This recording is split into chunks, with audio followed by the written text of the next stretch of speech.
Es, no estoy muy segura, pero eran como una población cristiana. Sí, eran cristianos, pero hay que ubicarlos en tiempo, espacio y políticamente. Bien, ¿alguien que nos ayude por ahí?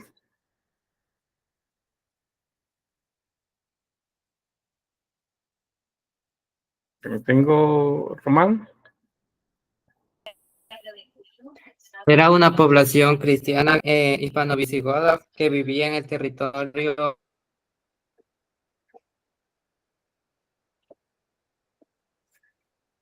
Así no te escucha. andaluz con los judíos y gozaba del estatus dimis, algo así. Ahora sí me escucha. No, se escucha como cortado.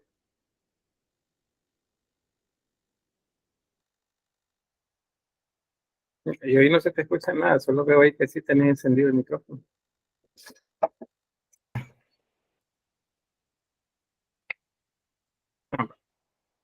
Ajá, entonces, hispano-visigodos, cristianos, ¿bajo dominio de quién? De los musulmanes. Bien, Ariana, correcto. Estaban bajo dominio de los musulmanes.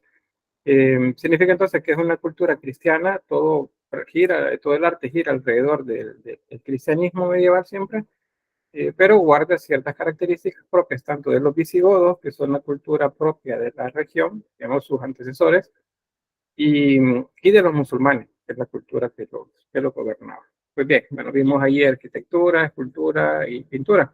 Vamos a hablar entonces, bueno, eso fue el último que vimos ayer, cuando les hablaba acerca de la reconquista del territorio que se llevó a cabo en el periodo llamado románico, o sea, no en el prerrománico, sino que esto fue posterior. Y pues eso hay un tema específico para verlo. Pero vamos a hablar entonces de esta otra cultura, siempre en la región de la Hispania eh, romana que fue, y es la región de Asturias. Y por eso vamos a hablar de arte asturiano.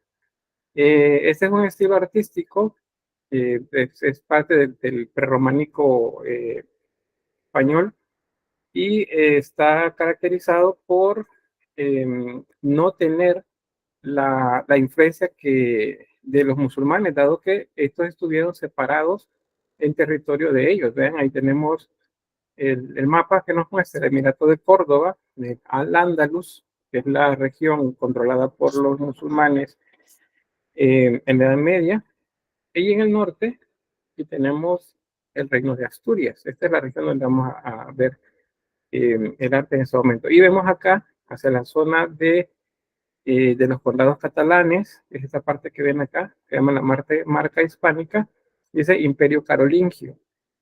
El Imperio Carolingio es contemporáneo de los mozárabes y de los asturianos también, pero este es un tema en particular que vamos a ver una vez terminemos el de los asturianos. Solo decirles que el Imperio Carolingio fue dirigido por Carlos el Grande, o Carlomagno. Él se hizo nombrar emperador. No se conformó con ser rey, que era lo que la iglesia les daba, sino que él hizo que la iglesia, el mismo papa, lo coronara como emperador. Para él, pues, hacer como reunificar la Roma que había caído en Occidente.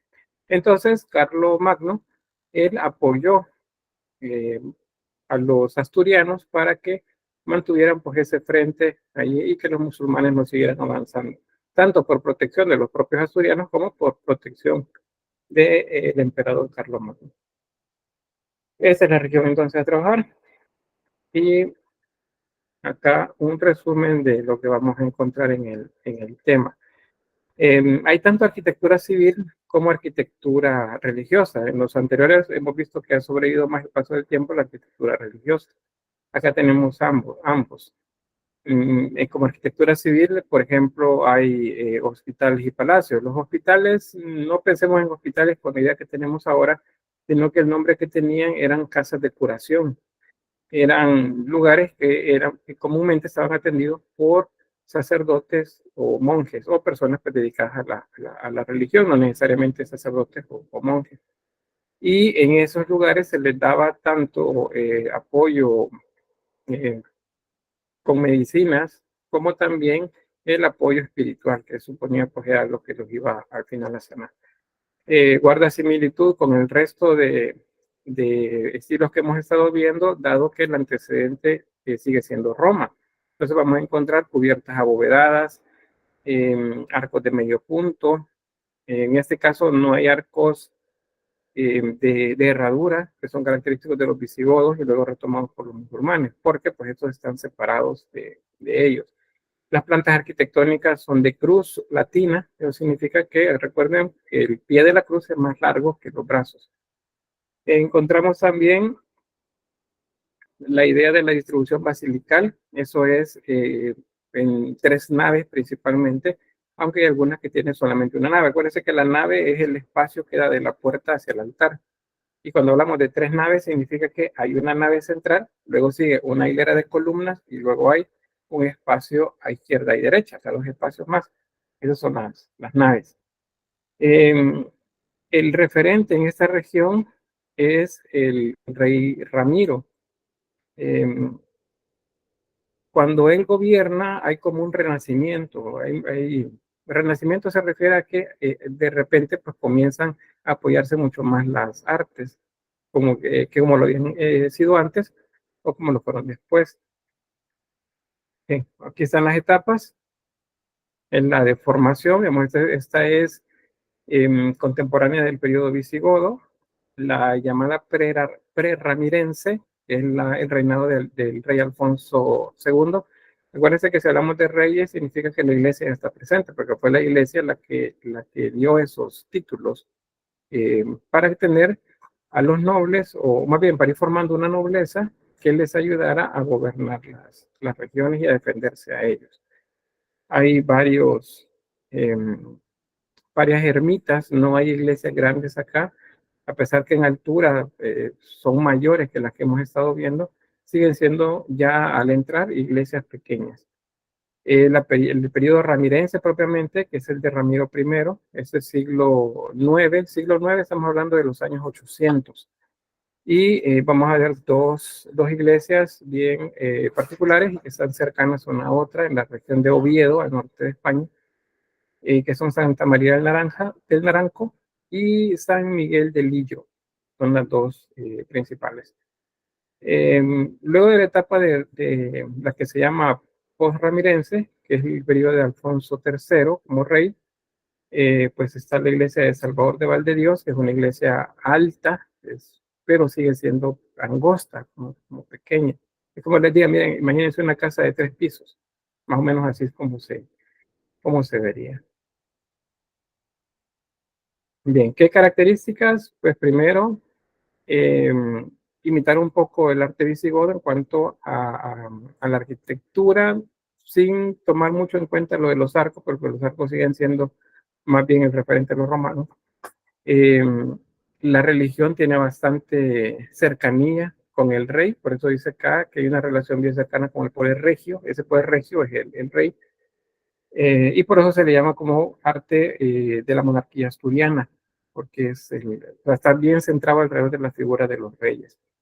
Hay un predominio de la arquitectura con bóvedas de cañón, y hay como menos pintura, menos decoraciones en las paredes, pero sí encontramos códices, evangelarios, misales, que son esos libros que se utilizaban para el desarrollo de las misas. Bien, no sé si hay alguna pregunta hasta acá.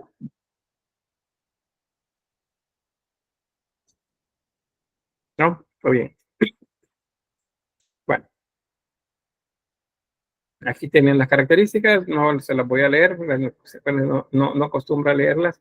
Solo decirles que tienen sillarejo, esto es la forma de las piedras, como se acomodan en las paredes, mampostería de ladrillo en muros, el arco de medio punto, como ya les decía, peraltado no. Acuérdense que peraltado significa que es más alto en la base. El arco de medio punto es como si ustedes tienen una circunferencia y la parten a la mitad. Ese es un arco de medio punto. Pero un arco peraltado significa que ese medio punto lo han elevado un poco más, digamos un 20% más del punto. La bóveda es de cañón siempre, y hay arcos fajones, que son unos arcos que van como sirviendo como de costillas, por así decirlo, en la bóveda. O sea, sirven para darle fuerza a las bóvedas. Muros compuestos, arquerías ciegas en la parte externa. Acuérdense, una arquería ciega significa que el arco no permite que yo vea hacia el otro lado, porque está pegado a la pared. Y en la parte externa hay un elemento que utilizan que no se había utilizado antes, y es el de el contrafuerte. Les decía hace ratito que las iglesias son más altas que las que hemos estado viendo. Pues esa altura se logra contrarrestando la fuerza de empuje que tiene la estructura hacia afuera con los contrafuertes. O sea, es como que ustedes pongan un pilar en la parte externa, en algunas, bueno, varios, no solo uno, sosteniendo la pared. Y esas paredes sirven entonces para hacer un empuje hacia adentro de la estructura. Eso anula entonces y por lo tanto equilibra toda la estructura y no se cae. Hay pinturas, como les decía, en algunos casos, no es siempre, pero sí se encuentran decoraciones muy sencillas, no son tan complejas. Es como si se despegaran un montón de lo que vivimos en la región de Bizancio. Pero Bizancio es como, digamos, esta es la parte más lejana donde llegó el cristianismo hacia el occidente, desde, si ponemos como centro de expansión Bizancio. Entonces, el tipo de arte que se hacía en esta región es bien sencillo a nivel de pintura y de escultura. Y van a ver unos ahí que son, parecieran como si niños los hacen. Bueno, creo que lo demás, bueno, el dato ahí de Alfonso II, que fue contemporáneo de Carlos el Grande o Carlos Magno. Pero Carlos Magno es rey, es emperador, perdón, en la región franco-germana. Bien, aquí tenemos esta, es una de las iglesias como muy características.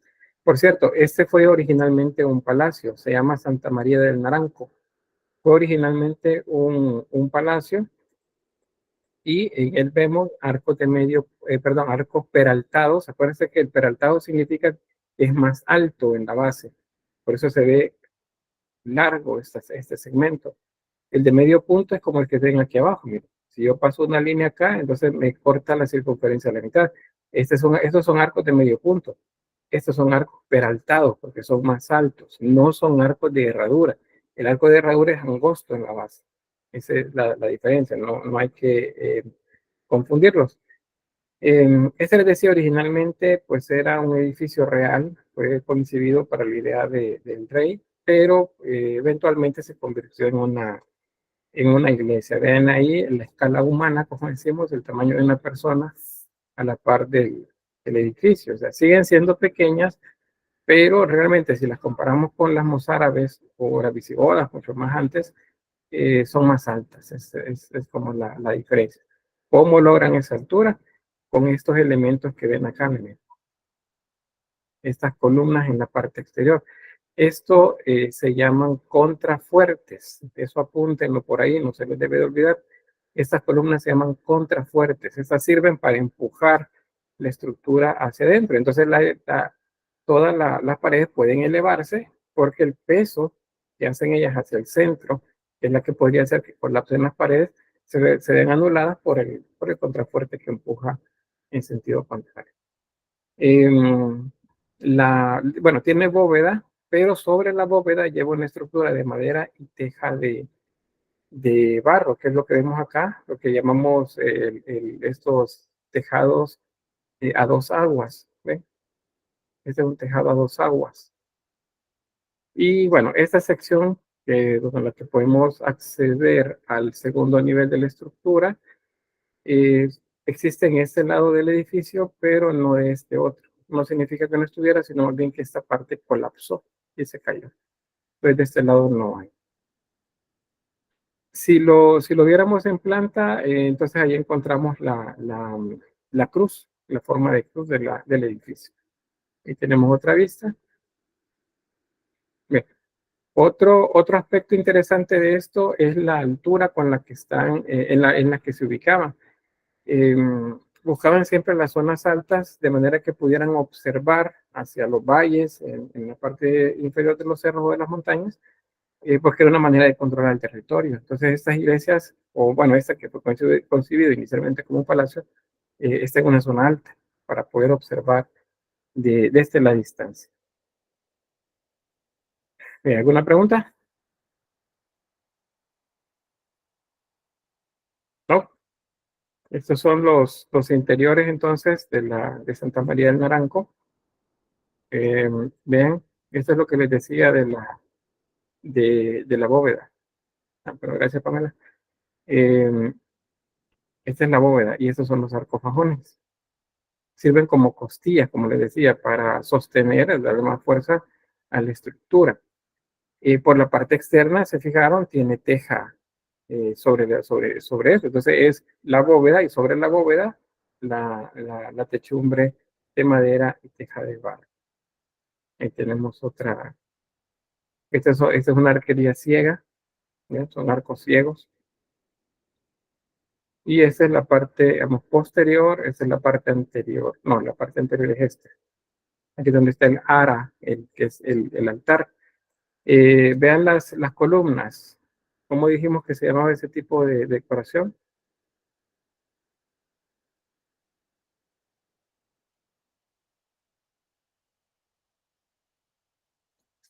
¿Alguien se acuerda? Laseado. Laseado. Laseado. Correcto. ¿Puedo decir que es lacería? No. No. ¿Pero por qué? Porque lacería es arte musulmán. Correcto. Así de fácil. Lacería es el término con el que nos referimos a este tipo de decoraciones, pero en el arte musulmán. En el resto vamos a decir siempre laceado, que significa que tiene forma de lazo. Ya vamos a ver luego en escultura un poco sobre eso. Esta es la parte interna. Estamos viendo hacia el oriente, ahí es donde sale el sol, y esta es la parte externa. Bien, esta es Santa María del Naranco. Ya me han puesto del Naranjo, no es Naranjo, es Naranco. Aquí tenemos los datos. Bien, este es otro término también con el que podemos nombrar ese tipo de decoración, es sogueado. El fuste, acuérdense que es el cuerpo de la columna. Entonces, si se encuentran sogueado, es lo mismo que laceado, es lo mismo. Solo que no decimos lazo, lo tenemos soga, ¿verdad? Laceado, sogueado, es lo mismo.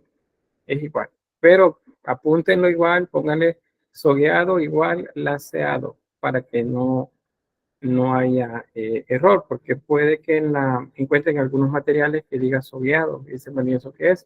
Pues es lo mismo, es una manera diferente de llamarlo nada más. Luego las plantas basilicales, ya les decía, 3 naves, la central, que es la que va de la puerta hacia el cabecero de la iglesia, donde está el altar, y las naves laterales. La central siempre es más amplia. Y aquí tenemos esta otra, San Julián de los Prados, por cierto. Este es el exterior, la planta arquitectónica. Vean, ahí tenemos la cruz. El pie de la cruz sería mayor. Eso significa que es una planta de cruz latina. Es el transepto, acuérdense eso. El transepto es el lugar donde se cruzan los brazos de la cruz. Y este es en el cabecero, este tiene 3 ábsides. Estos ábsides son cuadrados, acuérdense, no podemos decir que solo son ábsides los que tienen forma semicircular. Hay ábsides cuadrados, especialmente en la región de España. En la de Bizancio, la mayoría, si no es que todos, los ábsides son curvos. Pero en la región de España, la mayoría son así. Son rectangulares o cuadrados. Y a veces son rectangulares en la parte externa, pero vistos por dentro tienen forma semicircular. O en el caso de mozárabe, por ejemplo, forma de herradura. Bueno, ahí está siempre, miren, este es el lado donde sale el sol. El oeste es donde se oculta. El norte sería acá y el sur son los lugares hacia donde apuntan los otros brazos de la cruz. Y aquí tenemos la iglesia. Vean, estos son contrafuertes, miren, solo que estos son pequeños. Estos círculos que ven acá, estas ventanas circulares, tienen un nombre en particular. También apúntenlo por ahí. Se llaman ojo de buey. Este es el ojo de buey, así se llama. Y estos, pues es una manera de llevar luz a la parte interna de la iglesia. De la iglesia. No es una luz como muy fuerte, sino solamente para dar esa sensación como de semioscuridad al interior de la iglesia. Y el campanario, en este caso, no es una torre. Ninguna de estas iglesias de este periodo tiene torre. A esto se le llama lanceta y es el lugar donde se ubican las campanas. Las campanas son para llamar a la actividad religiosa, a la misa.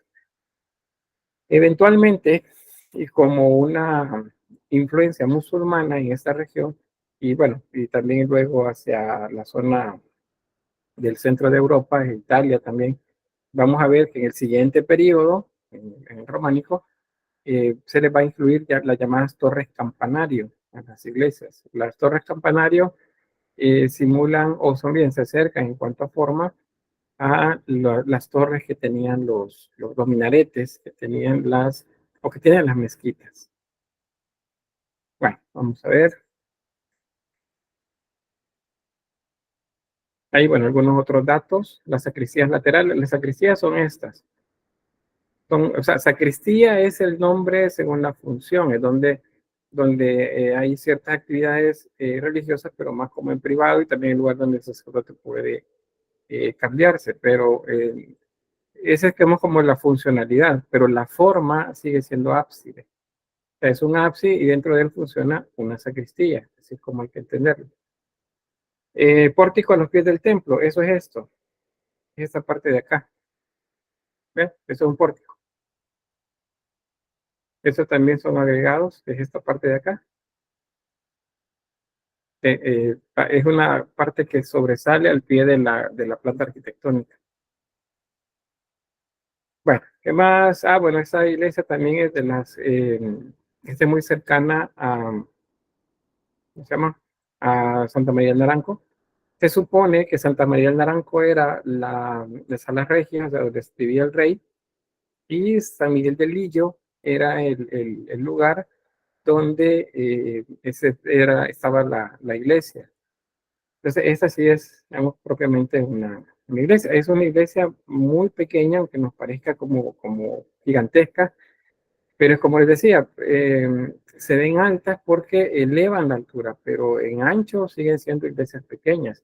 Y la razón por la cual se puede elevar de esa forma es justamente los contrafuertes, ¿ven? Estas columnas que están afuera, estas. Estos son contrafuertes, estos son los que sirven para sostener las paredes. Ese es un aporte prerrománico en esta región. Y en el románico se va a extender también el uso de ella. Es que ahí tenemos pues la altura del edificio. Vean, acuérdense, estos círculos les dije que se llamaban ojos de buey. Son aperturas para que la luz entre de manera muy controlada hacia adentro del edificio. Este sería entonces San Miguel de Lillo. Así, no Lilo, sino que Lillo. Ese es el interior. Ya en la zona del altar está mucho más alto y ahí están donde se concentran un grupo de ventanas, de manera que a la hora de un oficio religioso esa era la zona que se iluminaba. O sea, ven ahí la manera como se utilizaba escenográficamente, como si fuera un escenario, la luz determinadas horas del día para remarcar la idea de que ahí estaba sucediendo un evento extraordinario, digamos, mágico, espiritual. La gente en la misa y de repente se comenzaba a iluminar todo el lugar porque ahí estaban las entradas de luz. Entonces ese es el uso de este tipo de estructura. Vean otras más. Esta es la puerta de entrada. Esa es la ventana en la parte exterior. Si los oficios religiosos eran por la tarde, entonces la gente entraba y la fuente de luz venía detrás de ellos y la luz iluminaba el altar, se iba hacia la parte del altar. Esta es esa que ven acá, esta es esta zona de aquí. Este barandal es este. Entonces, para que veamos ahí pues la manera como se iluminaba la iglesia. Nada es, o sea, las ventanas no solamente son para ventilación, sirven para hacer para remarcar esa idea de lo espiritual, de que hay un evento místico que se está gestando mientras el sacerdote está desarrollando la misa. Bien, les voy a mostrar antes de pasar a la otra iglesia, porque es interesante ver esta. Vamos a ver.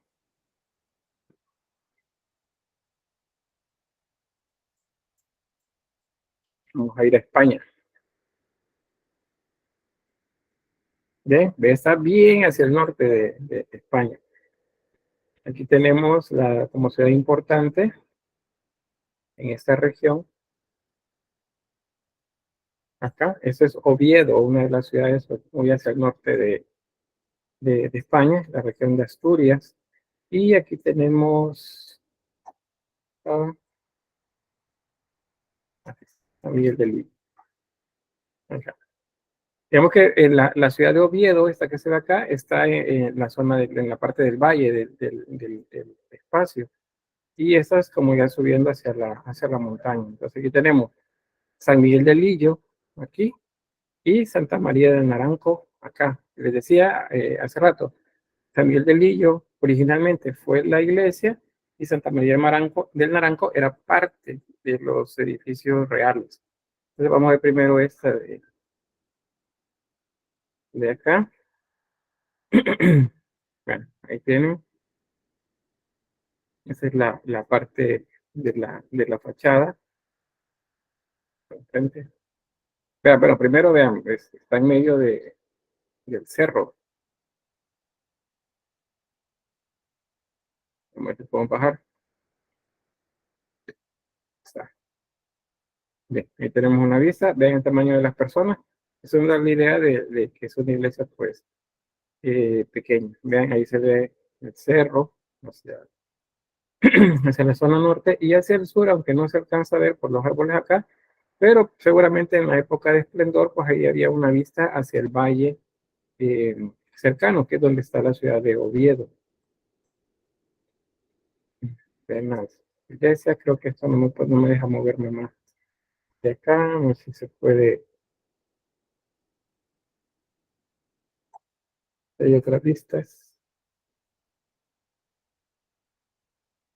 Bueno, vamos a ver esta. Este es el lado contrario, ese es el cabecero. El cabecero de la iglesia.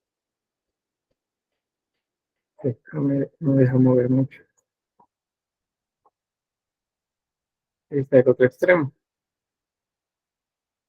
Ven el tamaño de las personas. Pues, son iglesias pequeñas, pero altas. O sea, no, aunque nos parezcan edificios como muy grandotes, pues no lo son. Otro aspecto que quiero que le pongan atención, vean, les mostraba sobre la luz hace un rato. Abajo se veía la puerta y arriba había una ventana, pero son esas ventanas de acá. En los laterales, las ventanas son más delgadas. Ups, bueno, acá, no me deja mover mucho.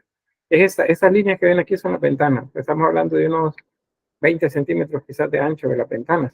¿Qué lograban con esto? Pues controlar la luz, porque acuérdense, la luz es parte de la manera como ellos hacían como el teatro, ¿verdad?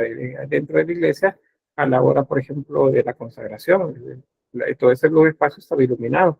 El resto permanecía en penumbra. ¿Algún comentario o pregunta?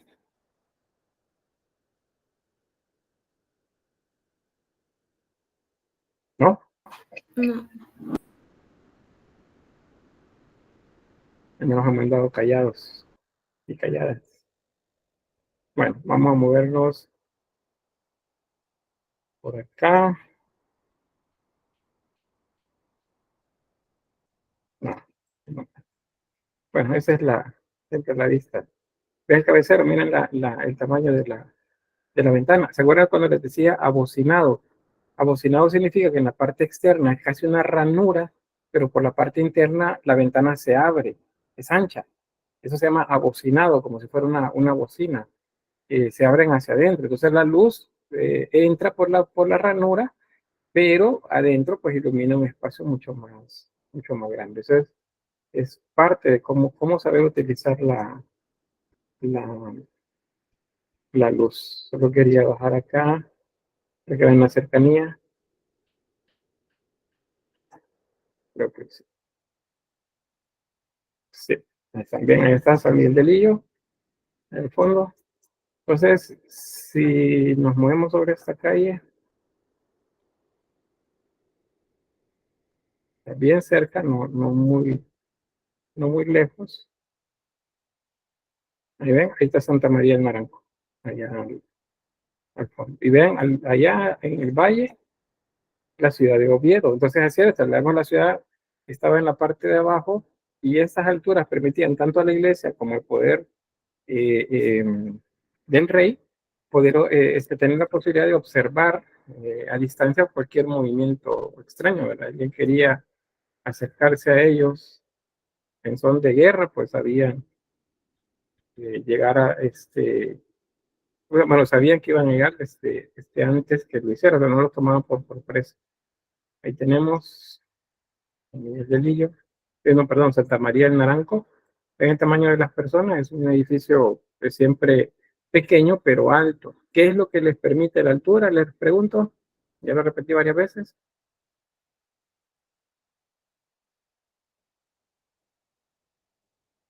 A ver. Para poder observar. Sí, sí, bueno, eso sí, con respecto a la altura, respecto del terreno. Pero me refería, el edificio, la iglesia, ¿qué es lo que permite que sea tan alto?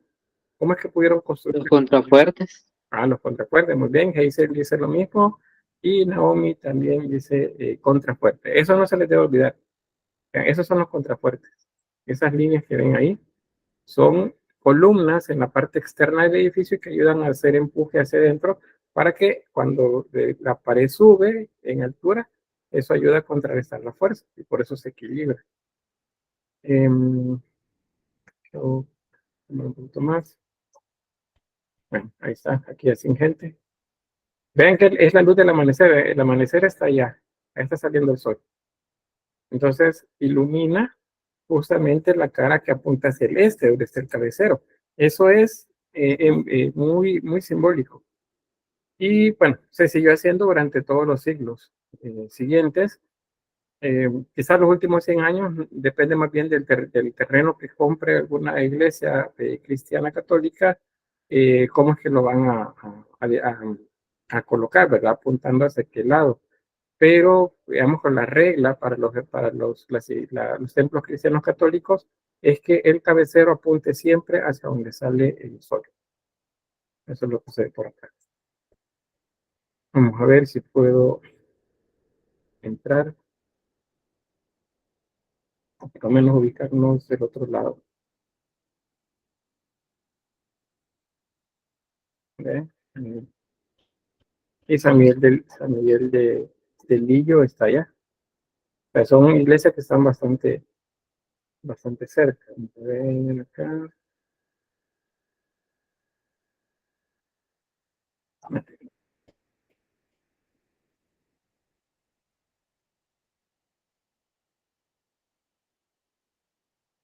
No cargo la fotografía.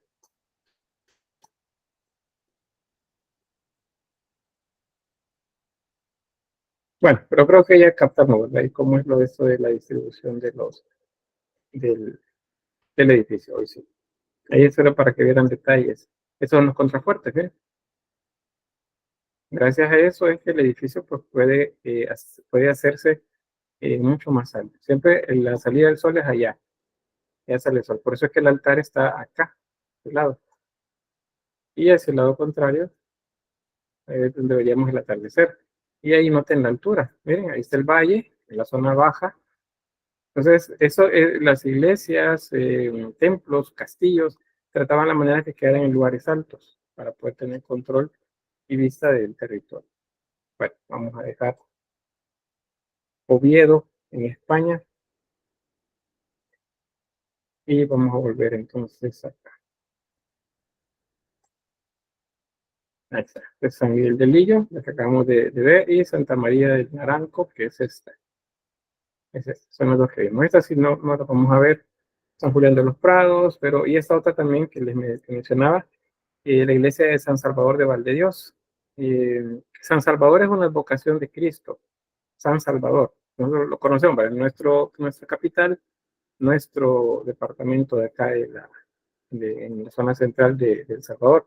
Pero San Salvador es una advocación muy antigua, que hace referencia pues siempre hacia la idea de El Salvador. Bien, la lanceta, como ya les mencionaba, vean ahí arriba, ahí es donde estaba el campanario. No hay torres campanario en estas iglesias porque simplemente no las habían todavía aplicado a las construcciones. Vean que el edificio otra vez es bien alto. De hecho, esta es la nave central. A esta altura, este contrafuerte, o sea, está en la parte interna, están las columnas, son esas que ven acá. Miren, y ahí está el altar. Sería el lado contrario de la puerta de acceso. Las naves laterales, que son estas de acá, estas ayudan a sostener también el peso de la nave central, que son las paredes más altas. Y se fijan de nuevo, ahí tenemos los contrafuertes. El contrafuerte es el que ayudó en esta región para que los edificios fueran altos. Vean, las ventanas son casi que tragaluces, nada más, son pequeñas ranuras. Estas más amplias ayudan a que la luz entre mucho más rápido. Esta tiene una influencia, aunque no está tan presente en todas las iglesias asturianas, pero sí lo tiene. Miren, es un arco, ¿qué arquería visigoda? Es de herradura, pero solo aparece acá. Este es un arco de medio punto. Entonces, podemos encontrarlos, aunque no sea como tan común. Y bueno, ahí está la zona del altar. Este es San Salvador de Valdedios, les mencionaba. Y ahí pasamos a la escultura. No sé si hay preguntas, algo o algún aporte sobre la parte arquitectónica.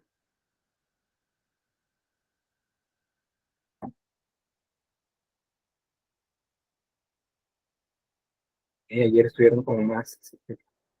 ¿Qué les pasa? ¿Qué les pasa? Vamos a avanzar, pues tal vez yo sé que el siguiente tema a lo mejor se me despiertan.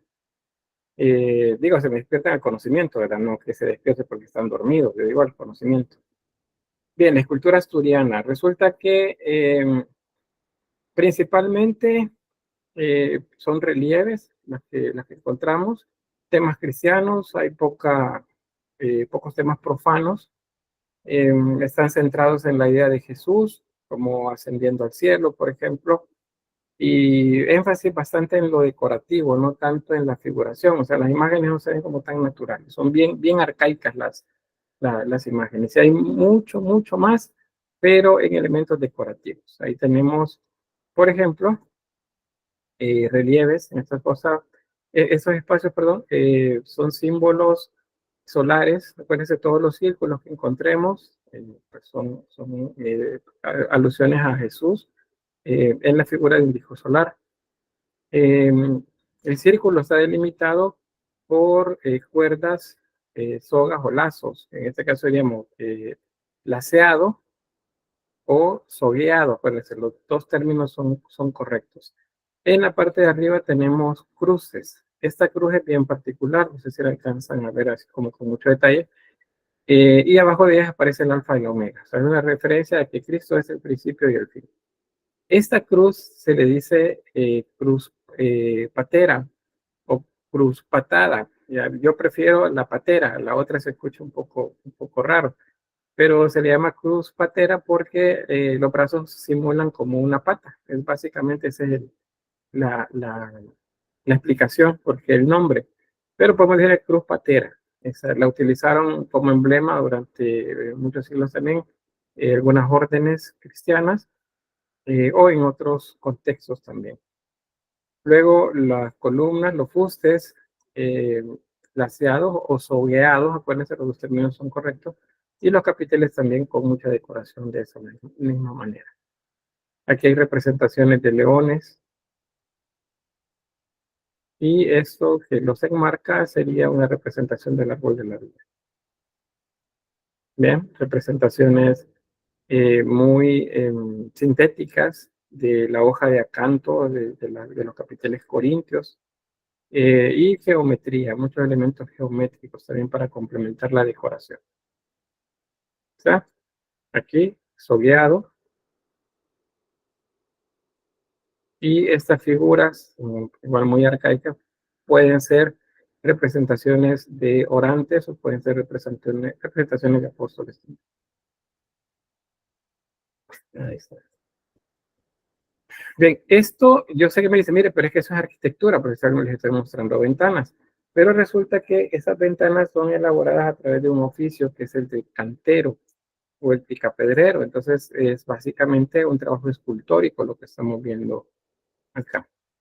Vean lo que les decía en la de San Salvador de Valdedios.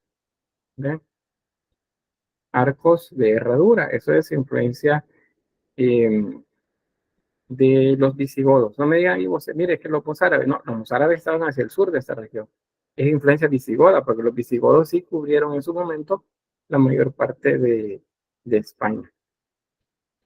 Y aquí otros más. Arcos de medio punto. ¿Notan la diferencia? Miren, un arco de medio punto en la mitad de la circunferencia y un arco de herradura. Y están los arcos que les decía, los arcos peraltados. Eso, por ejemplo, este que es un arco sogueado, sería un arco peraltado. O sea, sogueado porque tiene, o laceado porque lleva una decoración de lazo. Pero es peraltado porque el arco comienza aquí. Eso significa que tiene una sección recta antes del medio punto que vemos de este lado.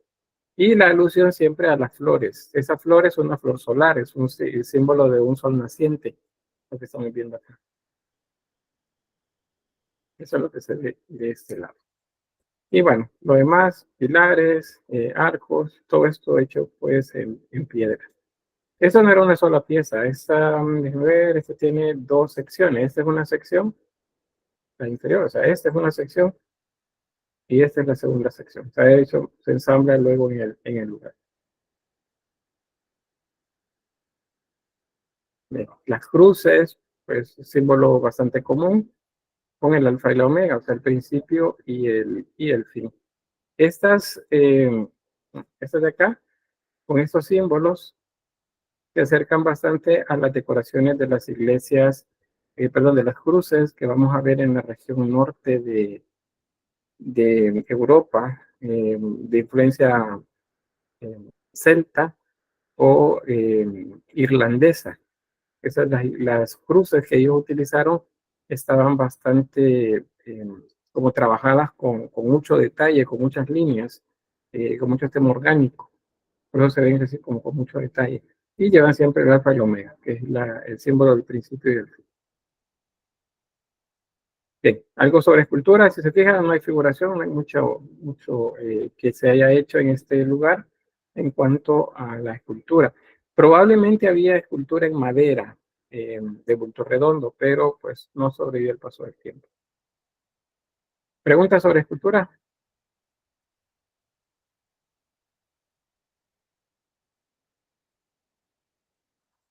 No, algo les pasa. ¿Sí, Stephanie? En la imagen segunda de la otra diapositiva, esos relieves tienen algún tipo de nombre.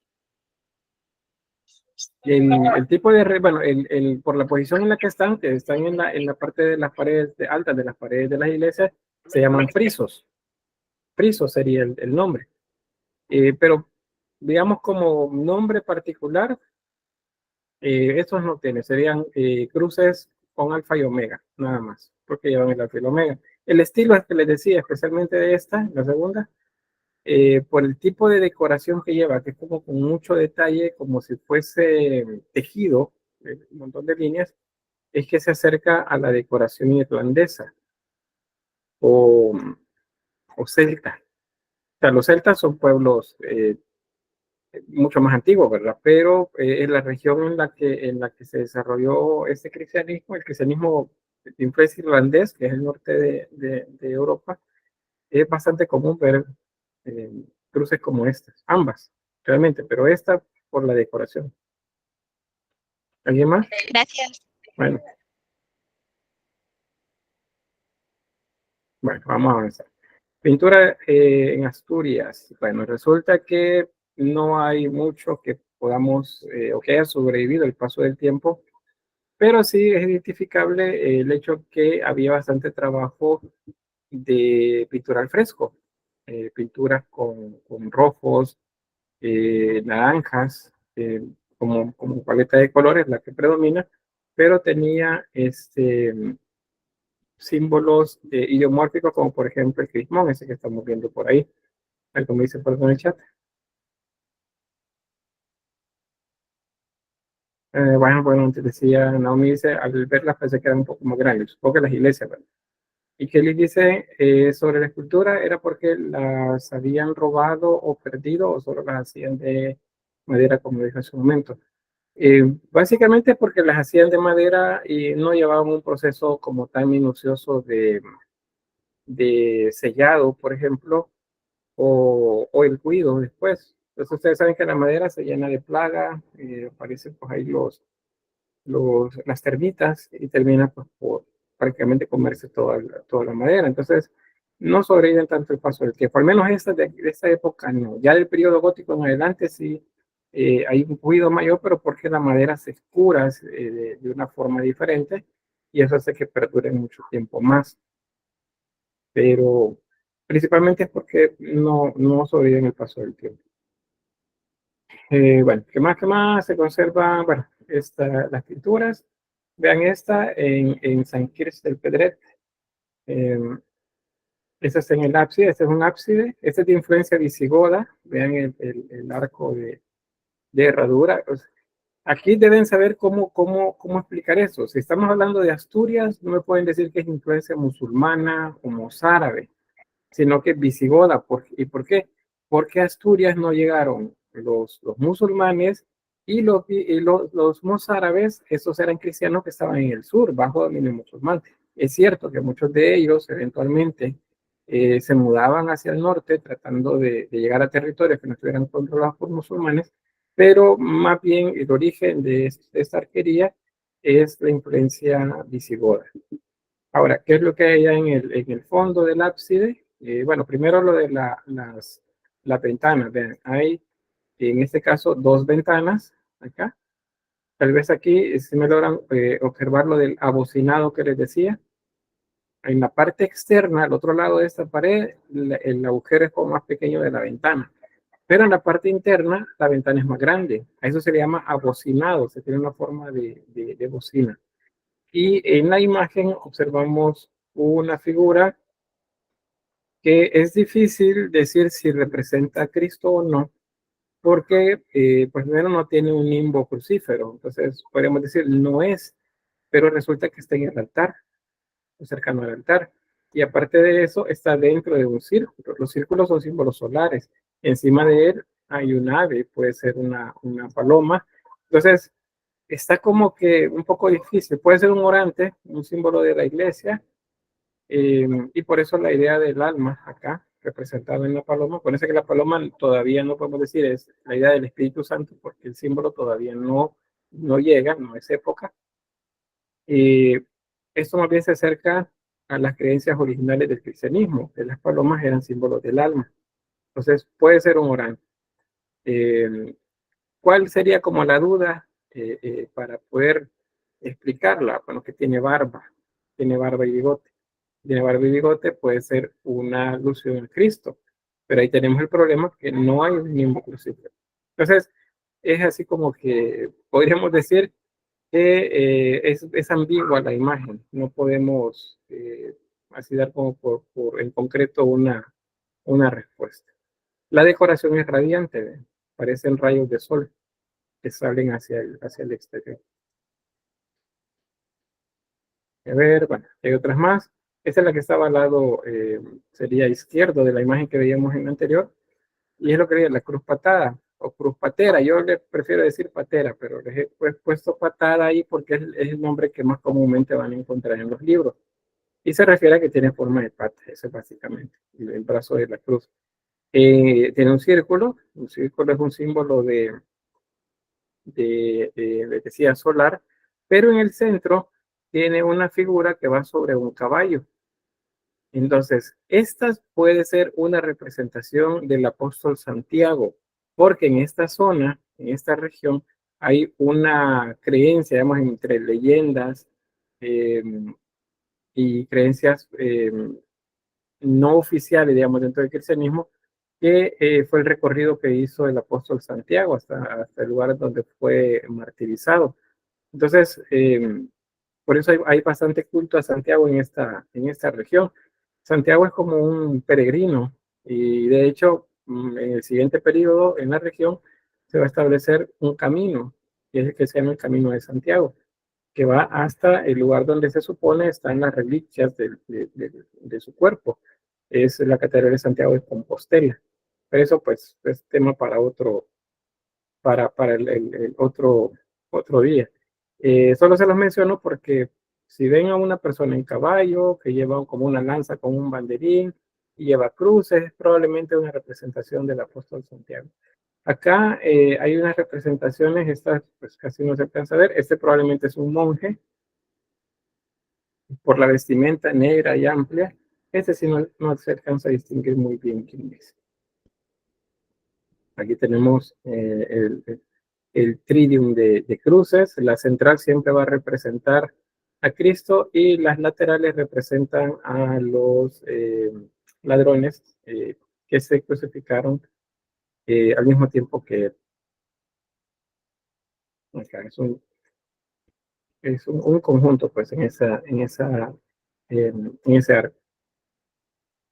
San Julián de los Prados, estas se las había mencionado, solo vimos la parte externa, pero en el interior, pues, hay mucha decoración pictórica. Lo que ven en tonos oscuros es el mural original. Lo que luego ven solamente con dibujo, eso es como lo que se ha logrado reconstruir, lo que ya los que se dedican a restauración y arqueología, pues hacen el diseño para que veamos cómo pudo haber sido pues todo en conjunto en la mejor de sus épocas. Pero pues todavía esta de San Julián de los Prados todavía conserva bastante de la decoración. Y bien, hasta ahí entonces nos quedamos con el tema del arte asturiano. ¿Me hace alguna pregunta? ¿Comentario? ¿Sí, Wendy? Lick, solo quería como comentar, ¿verdad? Que para diferenciar bien los dibujos de ahí, que son como también, como usted dijo, visigodos, para saber diferenciarlos, ¿verdad? Que los dibujos de ellos eran como hechos como por niños, parece que dijo usted, y también porque usaban los colores como muy fuertes. Sí. Hay una frase, creo que la vimos en otro de los temas, que es con infantil. Bueno, menciona la parte de lo infantil, el tipo de trazo que se hacía. Y sí, es una manera que podemos decir. No podemos decir así necesariamente como que fueran hechos por niños, sino que podemos colocar de manera más técnica que los dibujos son bastante arcaicos. Eso significa que son bastante sencillos y casi que infantiles. Ahí sí lo podemos matizar, ¿verdad? Para no decir lo que fueron hechos como hechos por niños. Seguramente eran artesanos, los más diestros a lo mejor, ¿verdad? Pero ese era el nivel de desarrollo que tenían para ese punto. ¿Alguien más? A mí dice, la temática de esas pinturas siempre serán de motivo religioso. Las que se han encontrado dentro de los templos, sí. No hay temas profanos. El tema profano es el que se refiere a cualquier otra cosa del mundo, ¿verdad? De lo que está fuera del contexto religioso. No se han encontrado de eso. Pero puede ser porque no hay muchos palacios que hayan sobrevivido el paso del tiempo. A lo mejor ahí pues había algún tipo de decoración diferente. Tampoco hay mucha pintura acá, por ejemplo, a menos que haya encontrado hasta este momento. Siempre que la busco me aparece mozárabe o me aparece otra que al final termina siendo visigoda en códices, pero no significa que no hubo, pues seguramente sí hubo códices pintados o libros pintados también en esta zona. Bien, ¿alguien más? Solo tengo influencia de los visigodos. En estas, bueno, quizás de manera temprana, o sea, al principio solamente visigoda. Ya al final, cuando comienza lo que se llama la repoblación, Entonces, seguramente las ideas mozárabes comenzaron a mezclarse, pero lo que sucede en ese momento es que ya estamos hablando de un periodo que se llama románico, pero digamos que la mayor parte del tiempo de desarrollo del arte asturiano es más bien eh, visigodo, el antecedente. Ya cuando hay influencia mozárabe, entonces prácticamente estamos cambiando a otro estilo, que es el románico español. Bien, ¿alguien más? Si no, solo para cerrar quería mostrarles algo, porque alguien preguntó, creo, no sé, me parece que alguien preguntó, sobre el tema de los ángeles, cuando les mostraba las imágenes apocalípticas de los códices o de los textos mozárabes, cuáles eran las representaciones de los ángeles malos en, en esta época. Y bueno, pues los ángeles malos simplemente no tenían diferencia con los ángeles buenos, se veían iguales, justamente iguales. Vean, estos son los ángeles buenos que están domando y venciendo a la serpiente, que es la representación del mal, el diablo, Satanás, como le quieren llamar, y los ángeles caídos son los que van en dirección hacia abajo. Esa es una de esas láminas en las que podemos encontrar este tema. Es una representación del Apocalipsis. ¿Y cómo lo sabemos? Bueno, pues aquí está el apóstol Juan. El apóstol Juan fue el que vio el Apocalipsis y él lo escribe en el libro que le coloca ese nombre, que significa revelaciones. Entonces, estos ángeles están representados cayendo hacia la tierra. Pero si les dijera, ¿cuál es la diferencia? Encuéntrenme diferencias entre los ángeles buenos y los malos. ¿Cuál me dirían que es?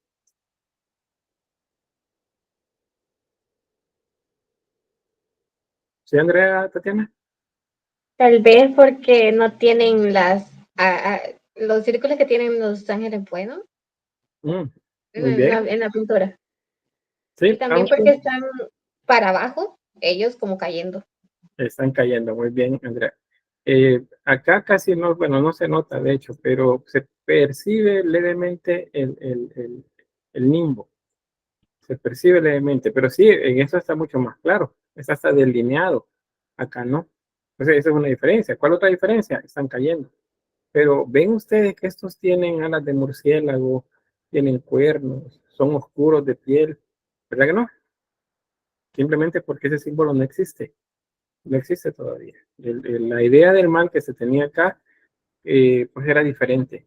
A nadie hubiera sido como muy extraño que alguien le dijeran que el diablo tiene la forma que le decimos nosotros. Eso fue un invento del periodo románico. Y lo siguiente, y bueno, ahí en adelante se le fue agregando todo lo demás. Pero pues esto es como lo más original dentro del arte cristiano. Las diferencias que están cayendo, nada más. Bueno, cerramos entonces el tema de del arte prerrománico en España, pero no significa que nos quedamos acá. No voy a cortar tampoco el video porque seguimos hablando de prerrománico. Entonces vamos a la segunda parte del prerrománico y acá solamente nos vamos a mover geográficamente de España hacia la región de la actual Francia. Entonces vamos a ir al prerrománico otra vez y estamos ahora en esta región. Entonces, ¿qué sucede acá? Mientras todo lo que veíamos, si se fijan acá abajo dice reino visigodo, o sea, mientras los visigodos se desarrollaban en España, como cultura eh, posterior a la caída del Imperio Romano, resulta que en esta región habían muchos más pueblos bárbaros que se instalaron, se mezclaron con las regiones de los romanos, la región que se llamaba las Galias, por ejemplo, la región britana, allá, las Germanias, por acá, ya tenemos a Jonia por ahí, y el reino ostrogodo, que es otro pueblo bárbaro también que se instaló en esta región. Entonces, ¿qué sucede acá? Pues primero que la iglesia cristiana es la que llega a instalarse en todas estas regiones. O sea, la iglesia siguió en expansión independientemente de lo que políticamente sucedía en los dos lados del Imperio Romano. Cuando se le da vía libre a los cristianos, pues es igual en los dos lados del Imperio Romano. Entonces los que se quedan acá se encuentran inicialmente con una época en la que no hay tampoco líderes importantes, no hay un emperador al que seguir, y entonces comienzan a seguirse a líderes locales. La iglesia es la que eventualmente, les repito, construye la idea del rey y nombra a algunos que pues a lo mejor se llevaban muy bien con ellos, y bueno, son los que se instalan como reyes en la región. Hay una, las primeras, digamos, de estas líneas, de estas castas de reyes que van apareciendo, son los llamados merovingios.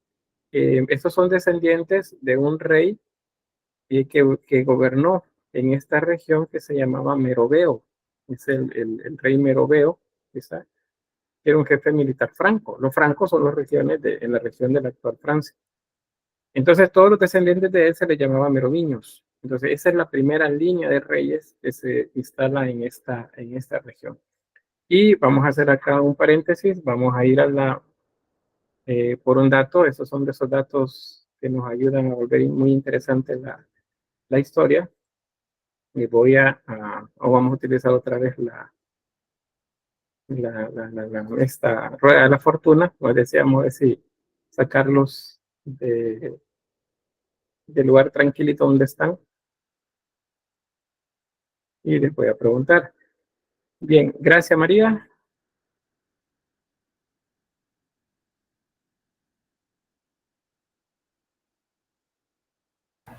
Buenas tardes, Lick. Hola, buenas tardes. Bien, la pregunta es bien sencilla. ¿Quién es María Magdalena?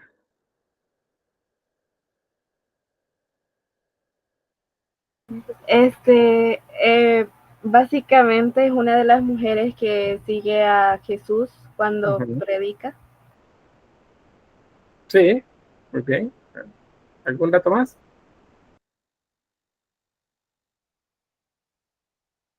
¿No?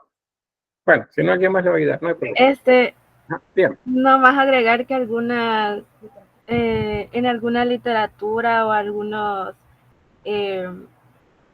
pensamientos, digamos, también dicen de que fue la pareja de Jesús. Fue la pareja de Jesús, es una de las cosas que se dicen. Muy bien, gracias. Vamos a ver quién más nos ayuda por ahí. Bien, vamos otra vez a mover la ruleta.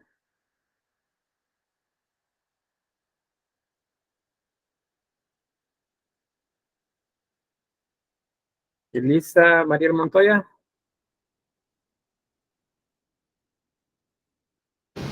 Buenas tardes, Lick. Hola, buenas tardes. La misma pregunta. ¿Quién es María Magdalena? Como decía mi compañera, pues según he entendido y he leído, fue una discípula de Jesús que se describió como una mujer que fue liberada de 7 demonios por Jesús, creo que fue en Lucas. Y desde ese momento pues se convierte en una discípula cercana a Jesús. También fue testigo de la crucifixión de Jesús, junto con otras mujeres que habían acompañado ahí.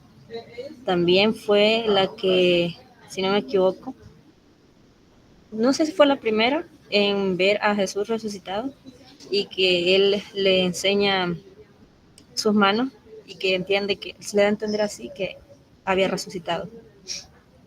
Muy bien, gracias Elisa. Muy buenos los datos. Alison dice también, según recuerdo, creo que fue la primera mujer en ver a Jesús después de su resurrección. Sí, la tradición dice que sí fue, aunque no la nombran en el texto bíblico. Pero es a que Jesús le dice cuando ella va y lo ve y ella va y quiere tocarlo, y él le dice, no li tangere, que significa no me toques. Entonces, el no li tangere.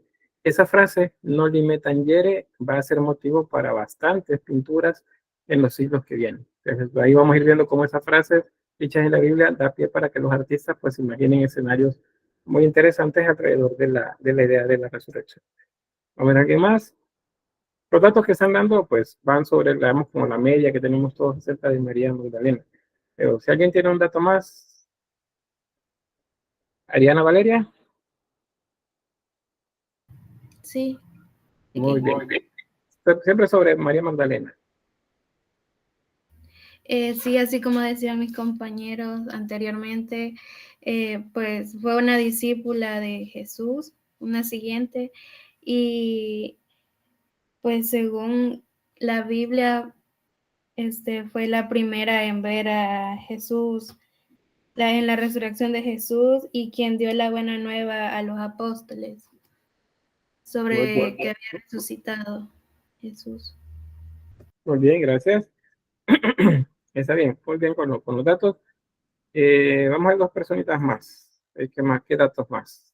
Bueno, Naomi dice María Magdalena o Magdalia, según se dice, es la que un papa la llegó a confundir con otra, dice, de varias Marías que se cuentan en la Biblia, y según eso se dice que era una prostituta, que después un papa reconoció que era un error, me parece. Bueno, pues, está bien el dato. Vamos a ver, Kaylin, luego leo lo que dice Pamela. Hola, Lick. Hola. Siempre Eh, María Magdalena. Vaya, como estaban diciendo mis compañeras, de que fue una discípula antes y después, y era la que lavó los pies de Jesús con perfumes en su cabello antes de ir a Jerusalén. Solo eso.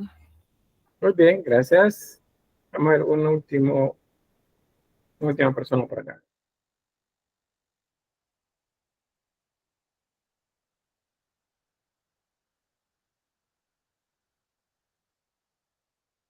Roxana Ivette.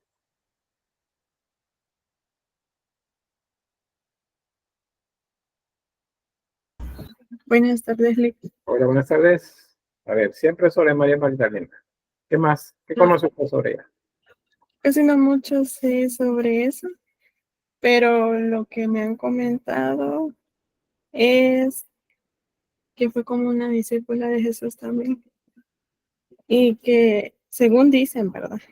Que expulsó 7 demonios Jesús, algo así. Muy bien, gracias. Bien, vamos a dejar acá la ruleta de momento y volvemos. Ups, eso, acá. Acá en el chat me dice Sofía. Sí, Sofía dice, no sé mucho religión, dice, pero creo que ella era la que iban a matar lapidada por adulterio y prostitución, creo, dice. Pero Pamela dice, no fue la mujer que en la Biblia dice que se sacó de ella 7 demonios y que la perdonó por sus pecados, dice, y después de eso le acompañó en su ministerio. Pues es parte de lo que se dice. Alexis Andrés dice, María Magdalena iba a morir apedreada, dice, pero llegó Jesús y la salvó. Más o menos, sí se salvó, pero es un más o menos. Y no me dice, perdón por ortografía, y escribí rápido, no hay problema. Evelyn dice, María Magdalena fue la que limpió el rostro de Jesús camino a la cruz acuesta. Bueno, Evelyn, ahí sí le corrijo porque no fue ella. Realmente no se sabe quién fue. La Biblia no dice el nombre de quién fue, pero la tradición le da el nombre de Verónica. Verónica, le voy a escribir el nombre, ¿qué significa?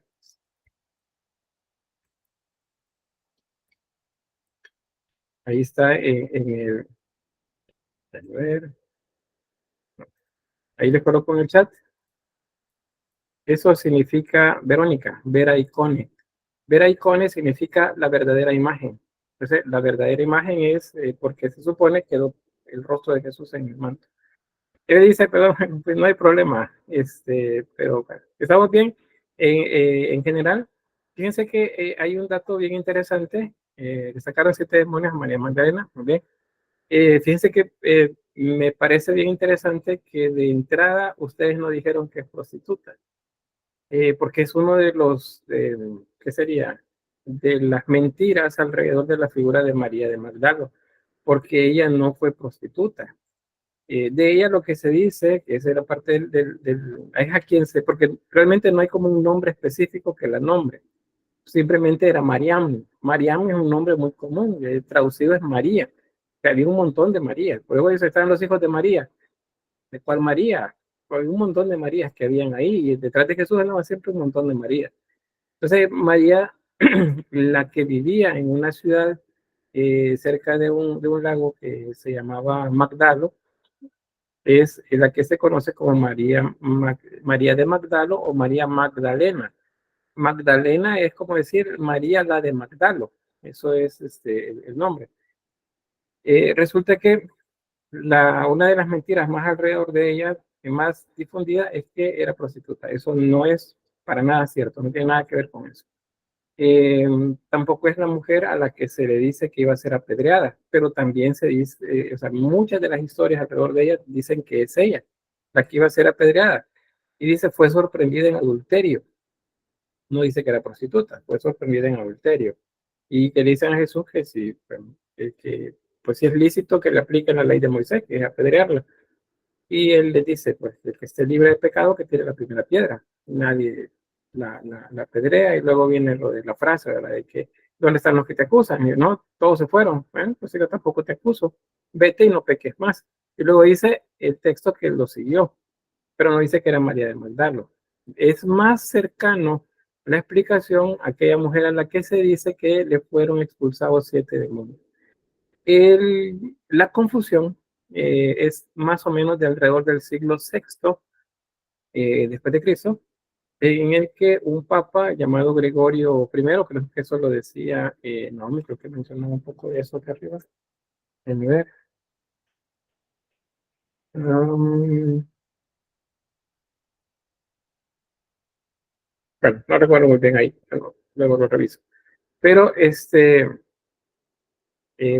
el Papa Gregorio Magno, Gregorio I o Gregorio Magno, fue el que les dijo, la comenzó a nombrar según algunos de los pasajes de la Biblia. Entonces, de ahí en adelante, sobre ella cayeron que si fuera una prostituta, que si era la mujer sorprendida en adulterio, que si fuera mujer que se le expulsaron demonios, que si fue esta, o sea, todas las mujeres que les pasó algo malo que se mencionan en la Biblia, terminaba siendo ella. Esa es la gran confusión que hay. Ahora, siempre sobre esto, dice, ¿verdad que hay una obra de ella, Magdalena? Hay un evangelio apócrifo que se dice el evangelio de María de Magdalo. No significa que ella le escribió, pero tiene como algunas ideas de ella como sacerdotisa. Muchos dicen que ella realmente era una sacerdotisa y era una persona de élite, o sea, era de quienes tenían comodidades, no era del pueblo, no era de los celotes ni de los de la base pobre, digamos, del pueblo judío, sino que tenía, pues, tenía sus comodidades. Pero renuncia a eso y siguió a Jesús. A mí es bien difícil, dice, cuando alguien habla de María, dice, porque hay muchas Marías mencionadas en la Biblia. También la hermana de Lázaro, correcto, María, la hermana de Lázaro. Comúnmente son 4 o 5 las que se colocan alrededor de la figura de Cristo. Entonces, ¿a qué quiero llegar con esto? Primero, lo de quitar el mito, ¿verdad? Pero ese mito, quitarlo me refiero a que veamos dónde está realmente María de Magdalo. Lo que va a suceder en los siglos siguientes en cuanto al arte es que la vamos a ver representada de diversas formas, haciendo penitencia, con un cráneo en la mano o un cráneo en la mesa en la que ella está como si va a escribir algo y observando hacia el cielo, o un cráneo cerca. El cráneo es un símbolo de reflexión acerca de la muerte. Es decir, que la vida es efímera, es corta. Eso significan los cráneos. Yo sé que quienes no son católicos dicen, no, es un símbolo del diablo, hay una calavera ahí. No, es un símbolo que representa la brevedad de la vida. Eso es lo que debemos leer cuando vemos una calavera en una pintura, al menos en el contexto religioso. Ahora,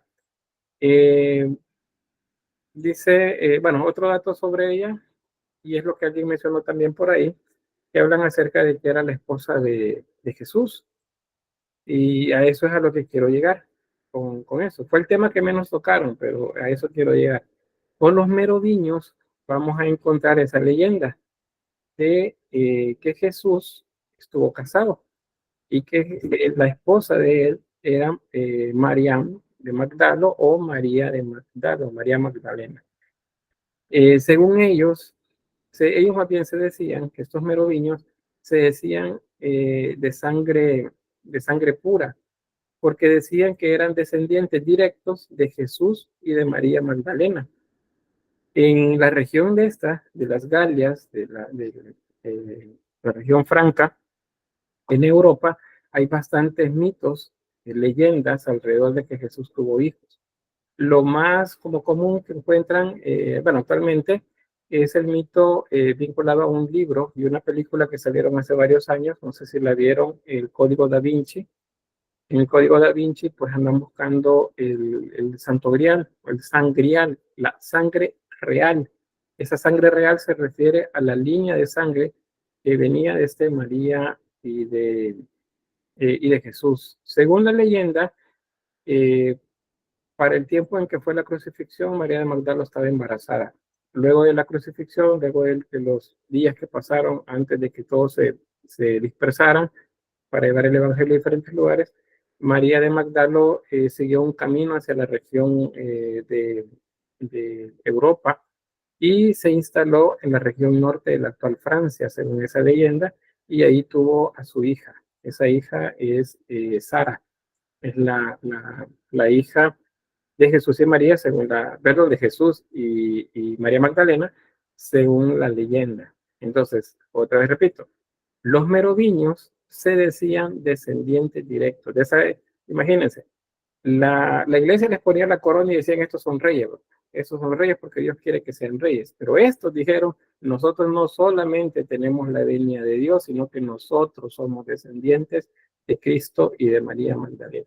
Entonces era como para darse una posición más poderosa todavía en frente de la feligresía. Entonces a eso era lo que quería llegar con las ideas de María Magdalena. Más adelante vamos a seguir viendo el tema porque se repite en el arte, aparecen algunos símiles, algunas historias paralelas, cercanas, no paralelas, sino similares a la idea de María de Magdala, pero que iconográficamente las podemos separar.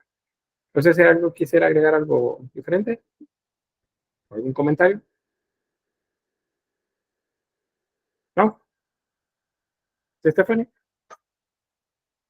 Sí, que si podría repetir qué era lo que significaba la calavera en el ámbito cristiano. La idea de la calavera es un símbolo de penitencia, es un símbolo de la brevedad de la vida y de penitencia en el sentido de meditación.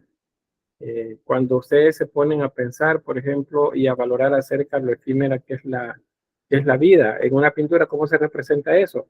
Pues se coloca una calavera sobre una mesa, en el suelo, en la mano. Es un símbolo de la brevedad de la vida. Y bueno, alrededor de María Magdalena, pues existe esa idea de una calavera que le ubican cerca. Eso sería, no sé si había algo más. ¿O estamos bien ahí? No, sí. Gracias, Lick. Bueno, ¿alguien más? Bueno, Naomi dice, puede repetir qué significaba la vera icone. Vera icone significa la verdadera imagen. Eso significa verdadera imagen. No sé si hay alguien que se llama Verónica acá, pero si buscan Verónica, como significado aparece la verdadera imagen. Es, en latín sería vera icone, la verdadera imagen, porque se supone que cuando ella incubó el rostro de Jesús, cuando abrió el pañuelo que tenía, las marcas de sangre en el rostro de Jesús habían dibujado el rostro de él, o sea, la verdadera imagen de Cristo en el manto. Por eso ven en Semana Santa, bueno, ya sea que sean católicos o no, si ven en las procesiones, el Viernes Santo, va una muchacha, normalmente la visten como si fuese, ¿cómo se llama? Bueno, a la usanza de la época judía, iba a decir musulmana, pero no tiene nada que ver, a la usanza de la época judía, y lleva en sus manos un pañuelo con un rostro de Jesús. Y de hecho significan la escena, ¿verdad? Baja la imagen del Nazareno, ella descubre el rostro un momento, y luego lo baja y lo muestra, y está el rostro de Cristo ahí. Esa es la vera icone o verdadera imagen de Cristo. No sé, ¿estamos bien, Naomi? Bien, vamos a avanzar entonces, ya ubicados para que vean el calibre de gente con el que estamos tratando ahorita, los merovingios. Ellos se decían descendientes directos de Cristo y por lo tanto tenían sangre real, decían ellos. Alrededor de ellos, pues hubo un desarrollo de un estilo artístico muy cercano al romano, porque pues era la cultura más importante en este momento, y también buscaron la manera de poder unificar el territorio que antes fue romano. Por eso ellos veían hacia el oriente que Roma seguía su rumbo bajo ahora una religión monoteísta, que era igual a la de ellos, pero estaban ellos mucho mejor organizados militarmente, económicamente. Entonces ellos querían tener también esa cercanía y lo hicieron pues tratando de hacer prevalecer tanto la manera de gobernar como los aspectos artísticos romanos. Entonces por eso encontramos imágenes como esta. Vemos mosaicos, por ejemplo, en los pisos y el estilo basilical de los romanos en las construcciones que mandaron a hacer. Ya tenemos el ábside. Esta es una iglesia que está en desuso. Ahí tenemos arquería. En la parte de arriba hay una estancia, como tribuna, en la parte más alta acá. Es decir, que la parte de la nave central tiene arquería ciega en la parte baja, pero en la alta tiene una tribuna acá arriba, que es la que está cercana a las ventanas. Las ventanas son más grandes acá y las iglesias son más grandes. Porque acuérdense, la idea es que ellos querían mantener el estilo romano, no dejaron que se diluyera tanto el oficio como las características romanas en el arte, que eso sí sucedió en la región de España, por ejemplo, y en otros lugares, que fue como que más bien dejaron que los pueblos bárbaros que llegaron impusieran el estilo de ellos, que no era muy desarrollado. Acá es diferente, acá sí encontramos pues muchas características romanas. Bueno, ahí tenemos la arquería ciega, también un ábside, acá. Y mucha decoración, en este caso pintura al fresco, no mosaicos. Los mosaicos estos los utilizaron siempre en el suelo y eran más bien con temática romana, pero aquí sí pueden ver las decoraciones pictóricas que hacen alusión a Cristo. Ahí tenemos una imagen de Cristo, tenemos ángeles en las laterales, tenemos esas entradas de luz que les decía, se llaman ojos de buey, arquerías y mucha decoración. Allá tenemos al fondo, creo que está la imagen de esta, a ver. No está. Pero bueno, en pintura creo que se la voy a mostrar. La cúpula que está acá, y ahí tienen los tetramorfos, las imágenes de las bestias, estos seres extraordinarios que representan a los evangelistas. Al decir bestias me refiero a seres extraordinarios, no vayan a pensar que es con el ánimo de ofender. Y bueno, representaciones de los apóstoles y mucha decoración a color. No hay mucho, si se fijan, es poco, pues porque la siguiente familia que gobierna, que es la de Carlos el Grande, pues reutiliza estas iglesias, estos edificios, y le da el estilo ya propio de ellos. Entonces mucho de eso se perdió. A nivel escultórico, los merovingios son principalmente en ámbito funerario, hecho como material en piedra. Son tallas esquemáticas muy sencillas también. No hay representaciones con mucho detalle, son representaciones decorativas principalmente, aunque la figura humana se trata también, pero de manera muy arcaica, o sea, bastante sencilla en cuanto al trazo.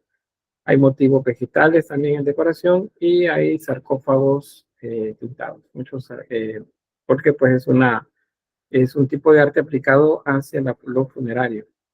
Ahí tenemos ejemplos. Vean, eso es a lo que me refiero con arcaico, es bien sencillo el trazo. Vean, esta es una representación de Jesús.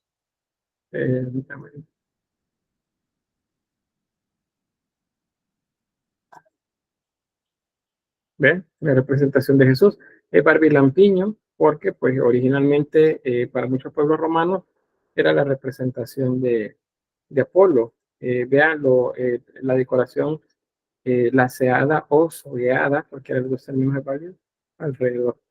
Representaciones acá de Adán y Eva, bien sencillas. Y esta otra también de Jesús, con un orbe en la mano. El orbe, acuérdense, es la representación del universo. Y el caso de acá está mostrando el libro, es el libro de la vida. Pero ven que es bien sencillo. Bien sencillo el trazo de la escultura que se hacía por acá. A nivel de pintura, pues hay de todo, como veíamos en la arquitectura, pues pintura al fresco. Hay bastante color, pero eso se perdió porque pues, se fue deteriorando las iglesias. Y como les decía, también luego la siguiente cultura va a reutilizar las iglesias. Pero sí hay algunos trazos encontrados en textos, en libros.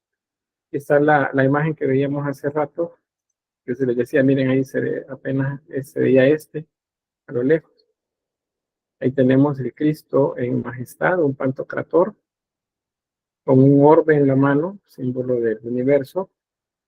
Y acá están los evangelistas. Ahí está el león, el ángel o el hombre, el águila, y ese tendría que ser el buey. Ese de acá. El tetramorfo o los 4 evangelistas. Ese es, bueno, en una cúpula.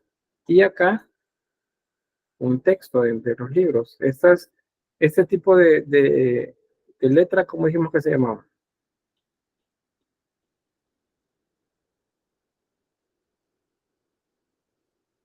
Ya se olvidó. Gótica, no. Visigótica. Gótica. Visigótica. Correcto, visigótica. Bueno, ahí ya no alcanzaba a darles la palabra que me levantaron.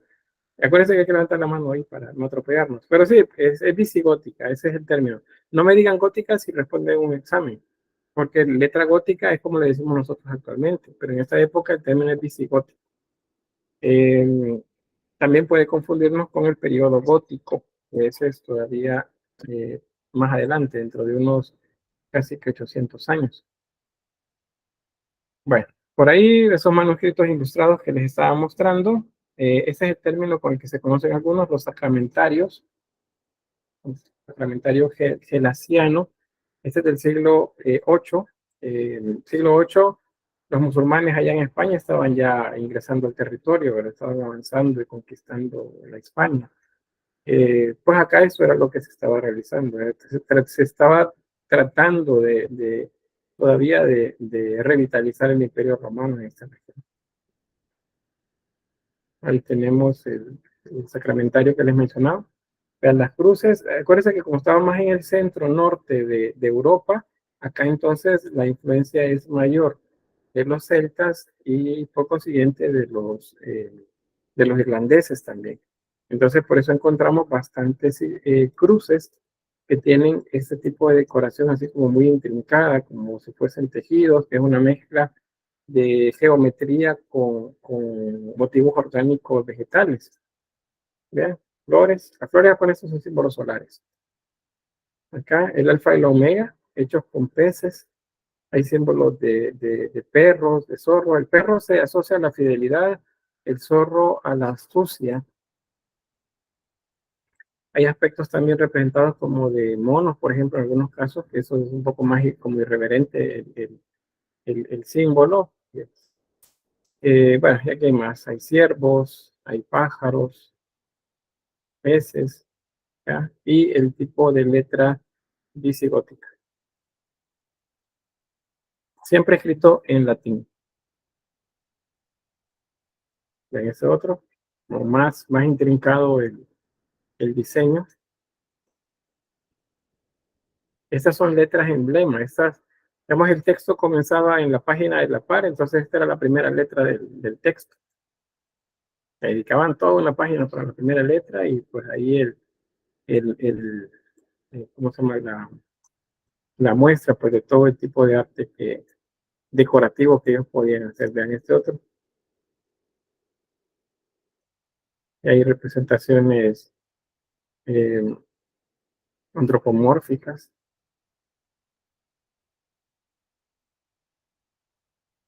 Okay. Dice, mire, pero es que eso se parece a los mozárabes, porque utiliza elementos decorativos similares a ellos. Pues no, porque los mozárabes todavía no, debo el arte apenas comenzaban a ser dominados por los musulmanes ahí en España. Entonces, la influencia de eso lo vamos a encontrar más bien en los pueblos del norte. Ellos usaban bastante la decoración de este tipo. A nivel de orfebrería, pues hay poco que ha sobrevivido el paso del tiempo, especialmente ha sobrevivido porque se convierten en reliquias religiosas. Tenemos un cáliz, una patena, que es como una pequeña bandejita, siempre en oro con incrustaciones de piedras preciosas o semipreciosas. Y bueno, diversos símbolos. Por ejemplo, este es un símbolo que mezcla el lirio o la flor de lis con una abeja. Es un símbolo de fecundidad, ¿cómo llaman? De fortaleza también. Y bueno, cómo se aplicaba en la orfebrería.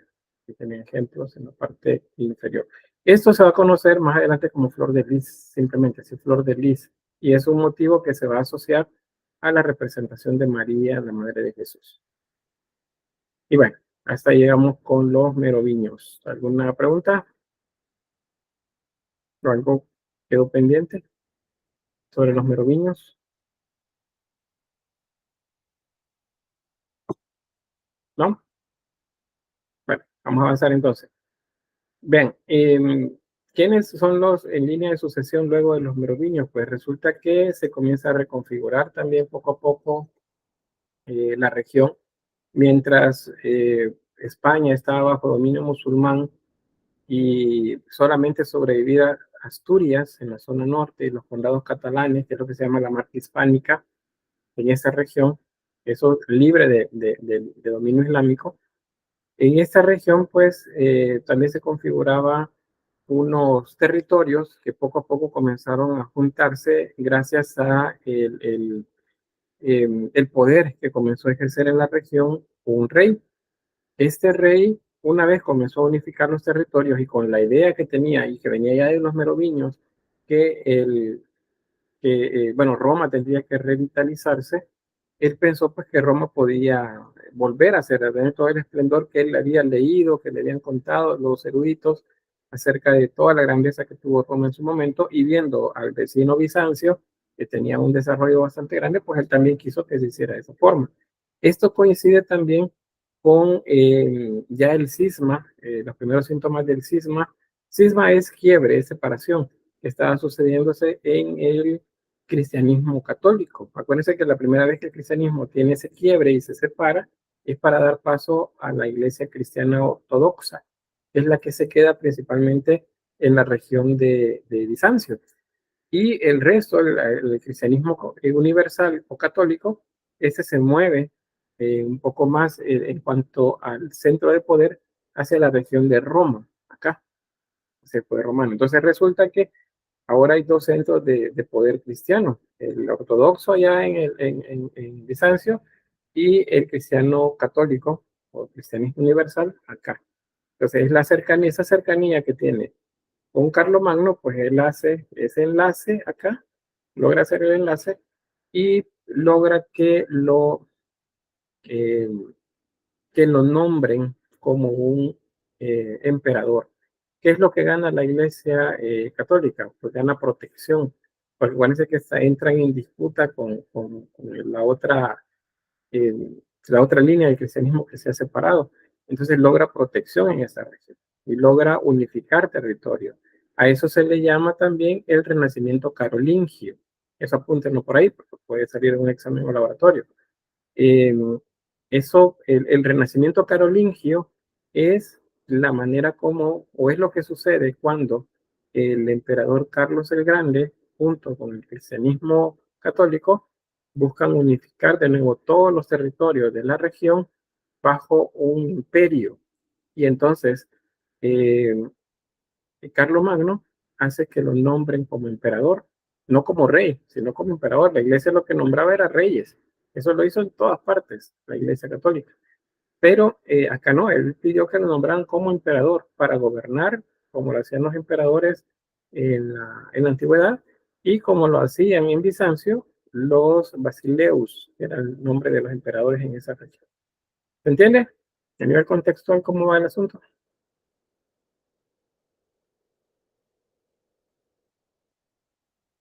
¿Y algo? Sí, sí, no. Bueno, ahí veo las penitas ya, es que sí. Bueno, avanzamos. Ese es el contexto entonces del llamado Imperio Carolingio. Este es uno de los más influyentes de esta época en esta región, y que pues dieron pie para muchos de los avances que vamos a ver en los siguientes periodos. Porque los carolingios pues tuvieron un impacto bastante grande en cuanto, por ejemplo, a la educación. El emperador Carlomagno decía, bueno, si queremos ser como los romanos en su momento, entonces tenemos que tener un nivel cultural bastante grande, porque para él los romanos habían tenido un nivel intelectual mucho, mucho mayor que cualquier otra cultura, y que eso es lo que les había permitido ser tan grandes. Entonces él fue uno de los que buscaron tanto que se apoyara mucho más las artes, como también la educación de la gente, ya no solamente a través de imágenes religiosas, sino también a partir del conocimiento de todo lo que está alrededor. Es decir, un desarrollo más de ciencia más que de religión, aunque dado que estamos en la Edad Media, pues la religión estaba en todo, ¿verdad? O sea, si alguien quería aprender acerca de geografía, pues era un sacerdote, un obispo que lo daba. Entonces, no salíamos, como quien dice, de mucho, ¿verdad? Seguíamos viendo una ciencia bajo el contexto religioso, o sea, no una ciencia completamente que sería religiosa. Entonces, ¿qué más hay por acá?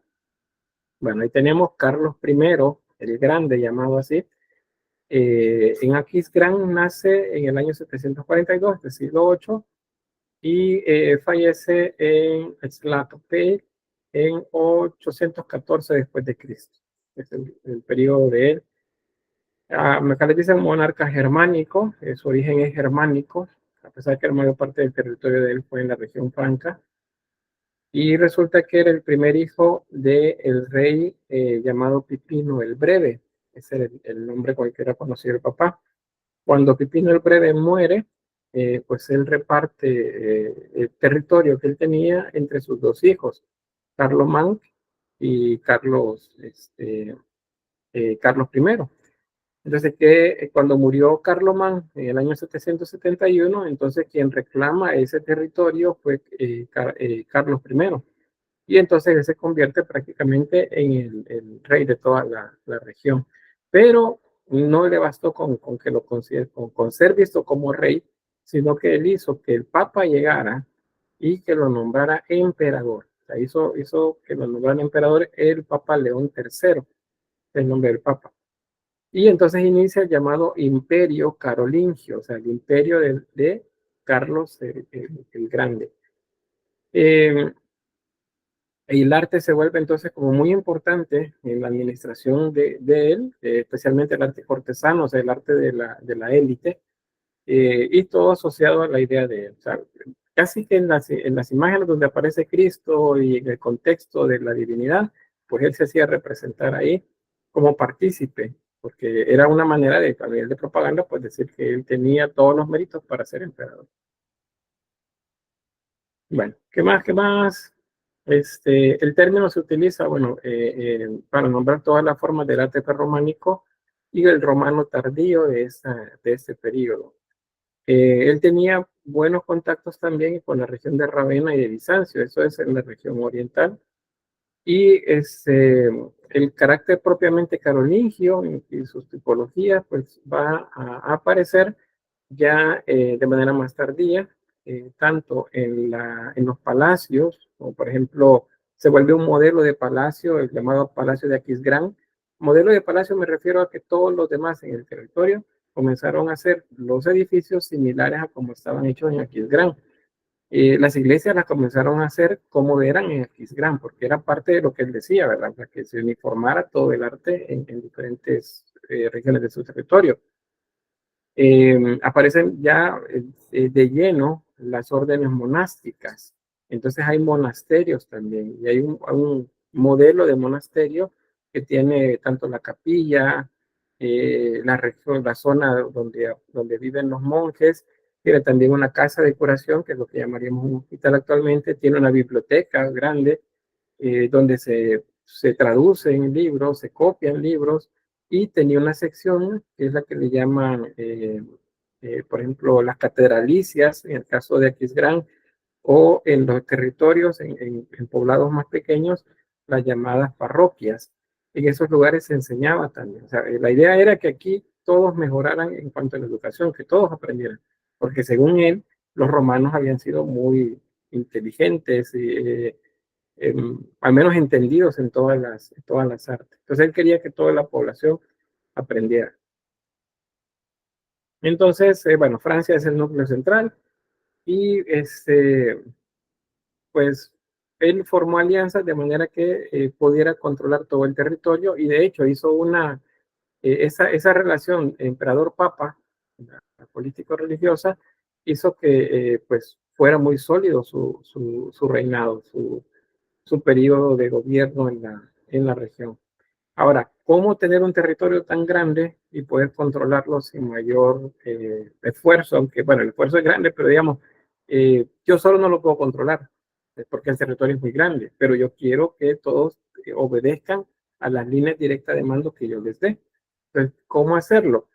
El emperador nombró a una persona que se llamaba a quien llamaban Mici Dominici, era su representante principal en diferentes lugares, y este era el que se encargaba de manera ya directa de tratar tanto con los nobles como con los obispos. Y los obispos, estos se entendían con los parroquianos, perdón, y los monjes. Acuérdense, la religión tiene dos alas, ¿verdad? Una secular y una seglar. Entonces se veía tanto con monjes como con sacerdotes y obispos de segundo nivel. Y los nobles, pues los principales, ellos trataban la manera de controlar a los vasallos y a los siervos o a la gente libre. También la iglesia buscaban eso. Es una época en la que la situación de vasallaje va a dar pie ya en forma de lo que llamamos feudalismo. ¿Se recuerdan del feudalismo? Entonces, de esa manera era que funcionaba. El Mici Dominici controlaba a los nobles y a los obispos, y estos controlaban a su vez a los vasallos. Entonces, se tenía bajo control el territorio. Los nobles estaban divididos en diferentes regiones. Estaban, por ejemplo, los que tenían condados, a los que manejaban los condados, a los que se les dice condes. El conde de tal, ¿verdad? El conde de aquel otro, son los que manejan los llamados condados, y así pues otros nobles también, cuyo título, el nobiliar, se refiere a la región que controla. Bien, creo que vamos a llegar hasta esta parte para luego ver lo que corresponde con el arte hasta la siguiente. Resulta que eso que llamamos el Renacimiento carolingio tiene que ver con que el emperador pues hizo que se buscara la manera de educar a todos los habitantes de la región. Y entonces surgen escuelas, especialmente como forjadas pues, a través de este personaje, el Pino de York, y surgen escuelas. Estas escuelas son, por ejemplo, las llamadas catedralicias, en las que se enseñaba a los funcionarios del Estado y a la nobleza en general, ahí eso era lo que se les enseñaba en las catedrales, las escuelas conventuales, y estas eran en donde se formaban los sacerdotes y monjes. Eso eran los que se formaban acá. Y luego las escuelas parroquiales, y en estas pues era el pueblo el que llegaba ahí, y a más que educar se le adoctrinaba. Acuérdense que adoctrinamiento y educación son dos cosas diferentes. El adoctrinamiento tiene que ver con cuestiones ideológicas también. Entonces, de esto lo que buscaban era obediencia. A esto buscaban el apoyo hacia el emperador y el dominio hacia este grupo, hacia el pueblo raso. Pero a todos se les enseñaba, básicamente. Por cierto, es lo que va a dar pie en el siguiente periodo, que se llama románico, al desarrollo de las universidades, las primeras universidades en Europa. ¿Qué se enseñaba en las escuelas? Especialmente cuando hablamos de nobleza, clero y pueblo, pues no es que a todos les enseñaban lo mismo, sino que a cada quien según las necesidades que tuvieran. Por eso decía, al pueblo se le adoctrinaba más que se le enseñaba. Pero habían dos artes, o las llamadas 7 artes liberales, divididas en dos grupos. Uno era el llamado trivium, en este se enseñaba gramática, retórica y dialéctica, o sea, era como más filosofía, más la enseñanza de cuestiones literarias. ¿Acá? Y luego el quatrivium, en este caso se enseñaban las artes de la aritmética, la geometría, la música y la astronomía. Esto era como más técnico, por así decirlo, pero ambas pues eran como necesarias. Podían optar en el caso de la nobleza o el clero también formarse pues en cualquiera de estas que se ven acá. Al pueblo, les repito, a este se le adoctrinaba y se le enseñaba algo, eran oficios. Oficios eran necesarios tanto para el clero como para la nobleza, que eran los que les ayudaban a sustentar. Bien, hasta acá me quedaría, no sé si hay alguna pregunta. Román dice, bueno, no hay problema. Siempre hay problemas como eso. Dígame, Janet. Entonces, de todo esto que de aquí en adelante, de todo esto, nacen las primeras universidades. No, las universidades aparecen en el románico, pero esto es como lo que comienzan, como serían los antecedentes, los primeros momentos y lugares en los que se piensa en enseñar de manera formal algo. Pero las universidades aparecen en el románico. Ok, gracias, Lick. Bueno, ¿alguien más?